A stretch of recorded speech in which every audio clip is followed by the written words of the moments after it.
नमस्कार, स्वागत है आपका रॉयल बुलेटिन पर। उत्तर प्रदेश में सार्वजनिक परिवहन व्यवस्था को आधुनिक बनाने की दिशा में एक और बड़ा कदम उठाया गया है। नोएडा और ग्रेटर नोएडा के लाखों यात्रियों के लिए अच्छी खबर सामने आई है। मुख्यमंत्री योगी आदित्यनाथ ने लखनऊ में उत्तर प्रदेश राज्य सड़क परिवहन निगम यानी यूपीएसआरटीसी की 45 नई इलेक्ट्रिक बसों को हरी झंडी दिखाकर रवाना किया। माना जा रहा है कि इससे क्षेत्र में यात्रा पहले से अधिक सुविधाजनक और पर्यावरण अनुकूल बनेगी। लखनऊ में आयोजित कार्यक्रम के दौरान मुख्यमंत्री योगी आदित्यनाथ ने नई इलेक्ट्रिक बसों का फ्लैग ऑफ किया। ये बसें नोएडा ग्रेटर नोएडा क्षेत्र में सार्वजनिक परिवहन व्यवस्था को मजबूत करने के उद्देश्य से शुरू की गई है। सरकार का कहना है कि आधुनिक तकनीक से लैस ये बसें यात्रियों को बेहतर यात्रा अनुभव प्रदान करेंगी।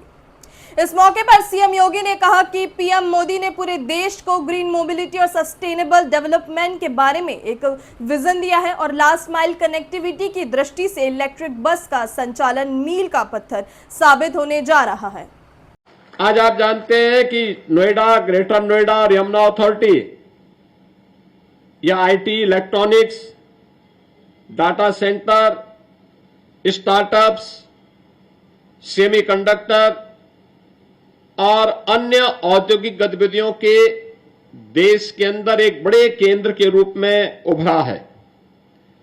स्वाभाविक रूप से दुनिया की बड़ी बड़ी कंपनियों को वहां लाने के लिए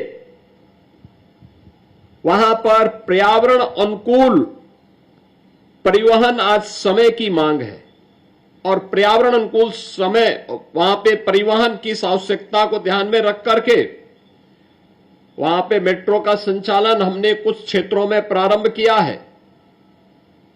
लेकिन नोएडा इंटरनेशनल एयरपोर्ट के साथ जब तक मेट्रो का संचालन होता है तब तक या उसके बाद भी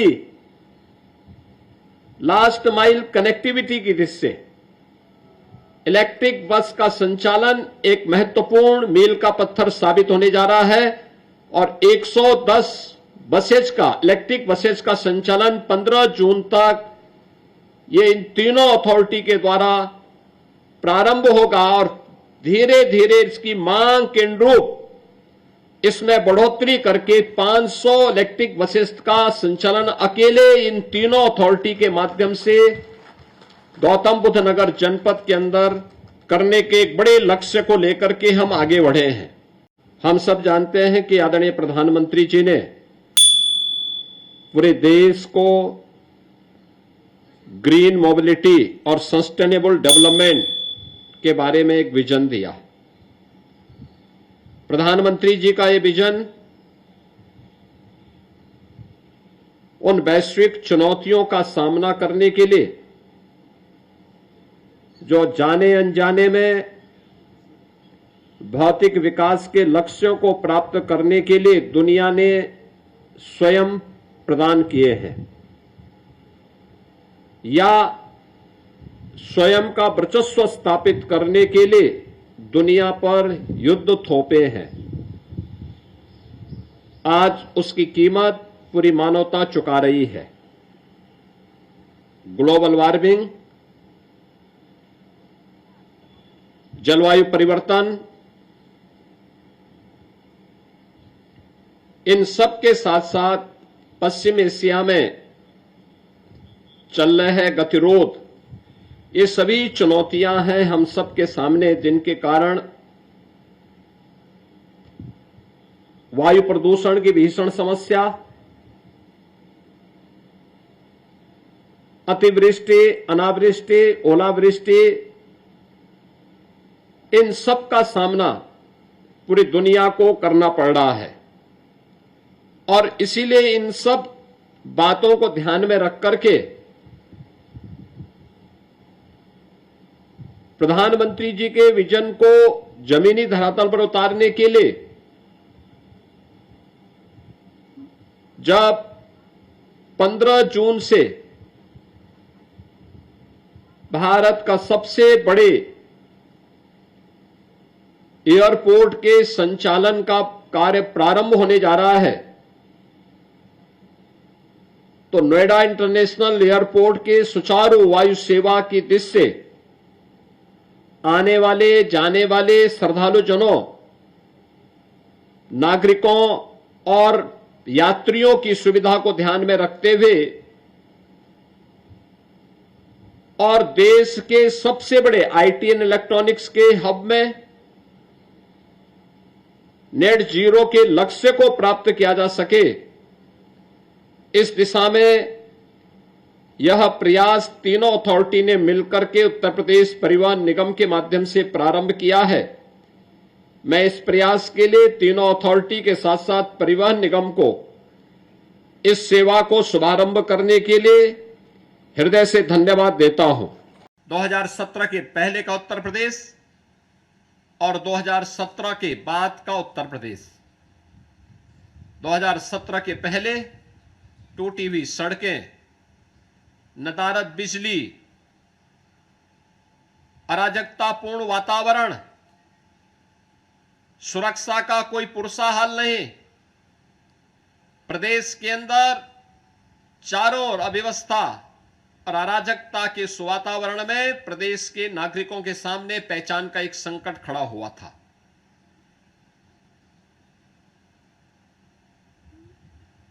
तब निवेश की बात उत्तर प्रदेश के लिए अपने आप में एक दिवा स्वप्न था। 2017 के बाद का Uttar Pradesh world class road connectivity के लिए, एयर कनेक्टिविटी के लिए जाना जाता है। आज आप देख रहे होंगे देश के अंदर सबसे अच्छा रोड नेटवर्क इस समय उत्तर प्रदेश के पास है। 4 लाख किलोमीटर का road network, state highway, highway, expressway, inter state connectivity, ये उत्तर प्रदेश की देश के अंदर सबसे बेहतरीन कनेक्टिविटी में से एक जानी जा रही है। ये परिवर्तन 9 वर्ष के अंदर डबल इंजन की सरकार ने किया। आज यूपी जो अपनी बदहाल सड़कों के लिए 9 वर्ष पहले जाना जाता था, आज वह एक्सप्रेसवे के रूप में अपनी पहचान बनाया है। जो भी व्यक्ति गंगा एक्सप्रेसवे से चल रहा है, मेरठ से प्रयागराज के बीच गंगा एक्सप्रेसवे, हम लोगों ने 2019 के प्रयागराज कुंभ में इसकी घोषणा की थी, कैबिनेट ने इसकी घोषणा की थी। आज जो भी इस एक्सप्रेसवे से चलता है, एक बार उसका एहसास होता है कि क्या ये वही उत्तर प्रदेश है जिस उत्तर प्रदेश में पहले सड़क और गड्ढे का पता नहीं लगता था। Purvanchal expressway, Bundelkhand expressway, Gorakhpur link expressway, Delhi Meerut 12 लेन का एक्सप्रेसवे, या अभी कुछ ही दिनों के बाद लखनऊ कानपुर के बीच में बने हुए लखनऊ कानपुर का एक्सप्रेसवे, जिसका बहुत शीघ्र लोकार्पण होने जा रहा है। ये नए उत्तर प्रदेश की एक नई पहचान बने हैं। कोई सोचता था कि यूपी के अंदर एयर कनेक्टिविटी इतनी बेहतर हो पाएगी? प्रयागराज में मात्र 11 महीने के अंदर एयरपोर्ट बनकर के तैयार हुआ। 45 नई इलेक्ट्रिक बसों की शुरुआत के साथ नोएडा, ग्रेटर नोएडा के सार्वजनिक परिवहन को नई गति मिलने की उम्मीद है।